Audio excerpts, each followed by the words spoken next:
1 घंटे तक ये खेल चलता रहा।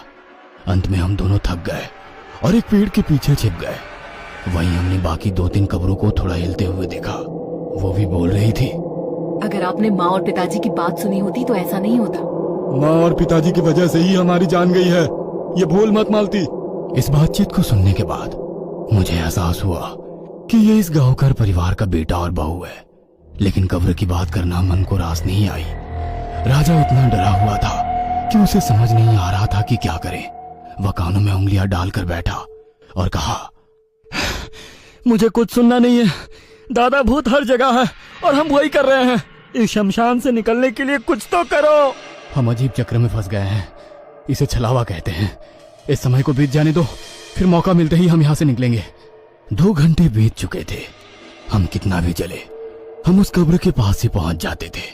हमने मालती और उसके पति और उसकी सास की बातचीत सुनी थी। ये सोचकर कि समय समाप्त हो गया होगा, मैं चलने लगा। कुछ दूर चलने के बाद मैंने घर देखा। हम अपने घर पहुंचे। घर के लोग इंतजार कर रहे थे। हम दोनों को देखकर उन्होंने कहा, अरे तुम कब से चले आ रहे हो? ट्रक आकर चला भी गया। राजा ने बाबा को गले लगाया और कहा, बाबा, हम दोनों बाल बाल बच गए। हम दूर शौच को चले गए थे। वहाँ बहुत सारी कब्रें हैं। हम एक शमशान में रह रहे हैं। हमने उस जगह पर कई कब्रें देखी। वे आपस में बातें कर रही थी।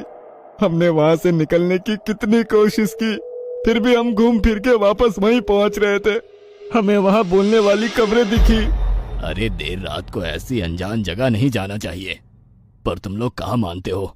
चलो अब अंदर चलो। घड़ी में 1 बज रहे थे। हमारे साथ साथ तनु और रानी बहुत डरी हुई थी। हम सब एक साथ ही सो गए। कुछ देर बाद दरवाजे के बाहर से कुछ फुसफुसाहट की आवाजें आने लगी। अब हम सब और भी डर गए। हमने गौर से सुना। बाहर 4 लोगों के बीच बहस हो रही थी। मैंने राजा से कहा कि कुछ देर पहले जो आवाज हमने सुनी थी, ठीक वैसे ही आवाज अब आ रही है। हाँ दादा, तुम सही कह रहे हो। ये मालती और उसके पति की आवाज लग रही है।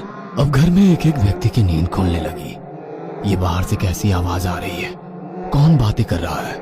कोई औरत रो रही है, उसे कोई मार रहा है। मेरी छोटी बहन तनु उसी मौके पर खड़ी हो गई। उसने कहा, मुझे बहुत डर लग रहा है, कुछ करो। अब घर के सारे लोग जाग गए और दरवाजे के बाहर कौन है ये देखने आगे बढ़े। पिताजी ने दरवाजा खोला और बाहर का नजारा देख उनके पैरों तले जमीन ही खिसक गई। मैंने अपने पिताजी को देखने के लिए बाहर देखा और मैं भी डर गया। बाहर आंगन में 4 कब्रें दिखाई दे रही थी। चारों कब्रें आपस में चर्चा कर रही थी। वो यहाँ कैसे आई और क्यों?